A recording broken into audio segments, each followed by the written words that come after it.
सभी को हरिओम। आरंभ करते हैं पाठ संख्या 5। हम धीरे धीरे 1 से लेकर 5 पाठ तक पहुंच चुके हैं।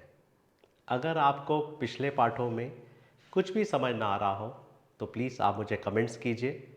मैं पूरी कोशिश और प्रयास करूंगा कि मैं कुछ और ऐसा तरीका आजमाऊं जिससे कि आपको अच्छे से समझ आ सके।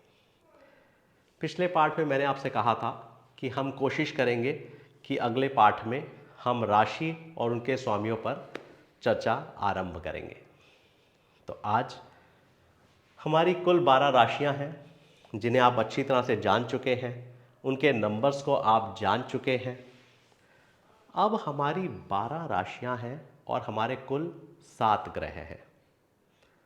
अब 7 ग्रहों को 12 राशियों में किस तरह बांटा जाए, हमारे महान ऋषि मुनियों ने एक बहुत अच्छा सामंजस्य बिठाया जिसे जानकर आपको भी प्रसन्नता होगी।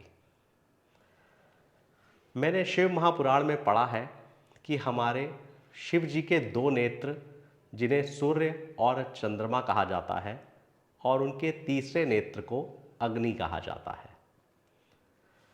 तो हमारे ग्रहों में एक 2 ही प्रत्यक्ष देव हैं, सूर्य और चंद्रमा, जिनके हम प्रत्यक्ष रूप से या साक्षात दर्शन कर सकते हैं। सूर्य एक ऐसे ग्रह हैं जो सभी ग्रहों को प्रकाश देते हैं।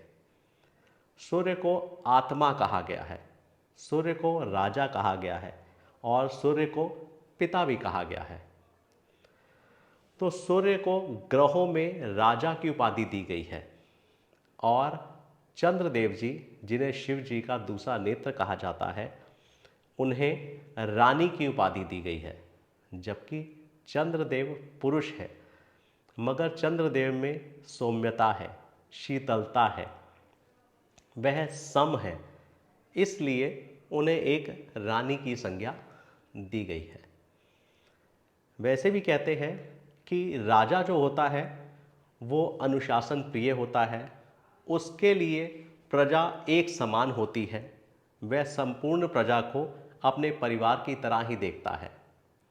और एक राजा को थोड़ा सा क्रूर होना जरूरी है, क्योंकि अगर वो क्रूर नहीं होगा तो नियमों का पालन करने में असुविधा होगी। इसलिए ग्रहों में सूर्य देव जी को राजा की उपाधि दी गई है और चंद्रदेव जी को रानी की। वैसे भी अगर राजा क्रूर है तो रानी को सौम्य ही होना चाहिए ताकि संतुलन बना रहे। और 12 राशियों में सूर्य देव जी को सिर्फ एक ही राशि का स्वामित्व या अधिपति प्राप्त है, जिसे हम 5 नंबर लियो राशि कहते हैं। 5 नंबर लियो राशि जिसका अधिपत्य या जिसका स्वामित्व सूर्य देव जी के पास है, जिसे हम राजा कहते हैं। अब विषम राशि अगर सूर्य देव जी के पास है तो हमारे ऋषियों मुनियों ने एक सम राशि चंद्रदेव जी को दी है। हमारे चंद्रदेव जी को भी पूरी 12 भावों में एक ही घर का स्वामित्व प्राप्त है, जो है कर्क राशि, जिसे हम 4 नंबर की राशि कहते हैं। 4 नंबर कर्क राशि, स्वामी चंद्रदेव, चंद्र प्लस माँ। देखिए, चंद्र के साथ माँ जुड़ के चंद्रमा होता है, जिसे हम रानी कहते हैं। कहते हैं माता ही निर्माता है। कोई भी जीव या सजीव प्राणी का जन्म होता है तो उस बालक या बालिका को सर्वप्रथम सबसे पहला सुख अगर प्राप्त होता है तो वह अपनी माता से ही प्राप्त होता है। माता सजीव प्राणी का लालन पालन या पोषण करती है। उसी तरह से हमारे चंद्रदेव भी औषधियों या वनस्पतियों का पालन पोषण करते हैं। इसलिए चंद्रदेव जी को माँ के साथ जोड़ा गया है, जो कि सुख का कारक होती है। अगर हमारा कोई भी सुख होगा तो उसे हम 4 नंबर कर्क राशि से देखते हैं, जिसे अभी मैं आपको आगे चल के बताऊंगा। हमारे पास कुल 10 राशियां हैं और 5 ग्रह हैं। अगर हम हर ग्रह को 2-2 राशि दे दें तो हमारे 12 भावों में 12 राशियों को और उनके स्वामियों को विराजमान किया जा सकता है। अब मेष राशि को मंगल देव इनके स्वामी हैं। म से मेष, म से मंगल, आपको याद करने में थोड़ी सी सुविधा होगी। म से मेष राशि, म से मंगल। अब मंगल देव जी को एक ऑड साइन मतलब कि विषम राशि की का आधिपत्य दिया गया है, तो दूसरी उनको सम राशि का आधिपत्य वृश्चिक राशि, जिसके स्वामी भी मंगल देव होते हैं, और मंगल देव जी को सेनापति की उपाधि दी गई है। सूर्य देव जी को राजा कहा जाता है, चंद्र देव जी को रानी कहा जाता है और हमारे मंगल देव जी को सेनापति कहा जाता है। अब हमारे सिर्फ 2 ही शुभ ग्रह हैं जो नैसर्गिक रूप से या तात्कालिक रूप से शुभ होते हैं। गुरु वही होता है जो हमें ज्ञान देता है, जो हमें सही मार्ग और दिशा देता है। तो हमारे इन 12 भावों में 2 ही शुभ ग्रह हैं, पहले शुक्र देव और दूसरे बृहस्पति देव, जिन्हें हम गुरु भी कहते हैं। तो हमारी दूसरी राशि वृषभ राशि, सम राशि, जिसका स्वामित्व शुक्र देव जी को दिया गया है, और शुक्र देव जी दैत्यों के गुरु कहलाते हैं। शुक्र देव जी को दैत्यों का गुरु कहा जाता है। एक 2 नंबर राशि सम राशि और 7 नंबर विषम राशि, एक ऑड साइन और एक इवन साइन। कितना अच्छा सामंजस्य बैठाया जा रहा है ना, कि किसी के साथ भी कोई पक्षपात नहीं हो रहा, सबके साथ बराबर बराबर सामंजस्य के साथ विभाजन किए जा रहे हैं। अब हमारे बुध देव जी मिथुन राशि और कन्या राशि, बुध देव जी को भी एक ऑड साइन एक इवन साइन की राशि का स्वामित्व प्राप्त है। बुध देव जी को राजकुमार कहा जाता है। आप शास्त्रों में पढ़ेंगे तो बुध देव जी को राजकुमार की उपाधि दी गई है। अब इन्हें राजकुमार कहा जाता है। इनकी एक छोटी सी स्टोरी है जो कभी आपको आराम से विस्तार में सुनाऊंगा, अभी सिर्फ समझाने के लिए आपको बता दे रहा हूं। बुध देव जी चंद्र देव जी की संतान है। चंद्र देव जी के पुत्र बुध देव जी हैं।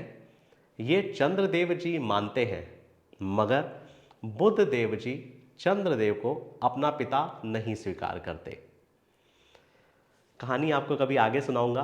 अभी आपको इतना जानना है कि बुध देव जी की 2 राशियां हैं, 3 नंबर मिथुन राशि विषम राशि और 6 नंबर कन्या राशि सम राशि, और ये चंद्रदेव जी की संतान है, मगर बुध देव इन्हें अपने पिता नहीं स्वीकार करते। अब हमारी शेष 4 राशियां बची हैं।